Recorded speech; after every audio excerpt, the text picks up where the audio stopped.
Matt here again for Udesly.com. In this video we are going to add your breadcrumbs to your blog page or your blog post page.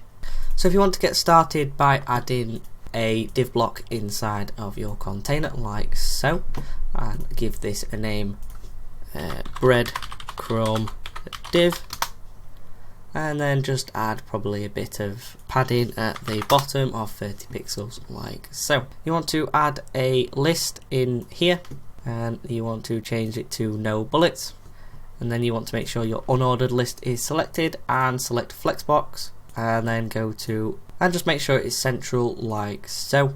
So then what you want to do is style this up. So if we just take the same style we did before called list item and just apply it to this one, so that will be our list item. So what we want to do is we want to treat this as the current separator and our previous link. So if we just go and add for example a link inside here, and we just type in whatever we want, so just type in parent like so, just select that link and make sure our text is central.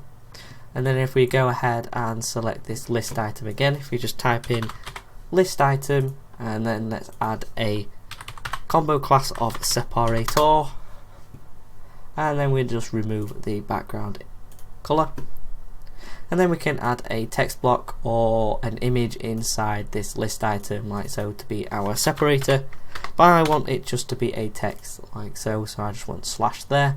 And then what we want to do is add a text block into there like so, and just type in current page. So we have a nice bit of breadcrumbs styled up here. So we have a link inside of a list item, we have a text block inside of a list item, and another text block inside of that list item. So what you want to do is style the current list item. So what you want to do is select the current item text block, select the parent element of list item there, go to the settings and add the following attribute. You want el child and then current. Then you want to select the separator list item and add the element child and then separator, and then you want to select the list item there for the parent item, and then just add element child and then category. And then lastly we want to select the parent element of all that, so our unordered list, and then go to our settings and add the following attribute wp blog and enter that, and then we want element and then breadcrumb.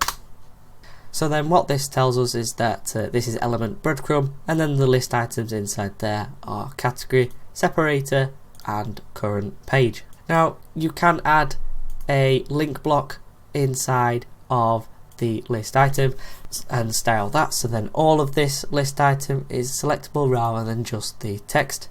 Or you could add an image inside of the separator, so there is a lot of detail you can add into it. Again, you could also do the same for your pagination, so rather than having a link there, you could have that as a link block inside there to cover the full area of the list item, so then the whole box is clickable rather than just the text. Just make sure when you do that you are adding your attributes to the list item, and then the parent item of there has the attributes like so. And then if you want to add a bit more of a design to your breadcrumb, you can go ahead and add a text block into your div. So if we just add that into our div, then we can replace the text in here and just put something like you are here. So then when you are viewing this on your page, so when someone is viewing a certain category on your blog, they'll get a text here saying you are here with the parent category and their current category there, and they can go ahead and select that to jump to that category there. So really quite handy, and you have a lot of useful bits there to add that to your page. And if you want to add it to your blog post page template, just go ahead and copy that, go to your blog post page, and then paste it inside a section. And then of course just make sure you drag it to wherever you want on the page.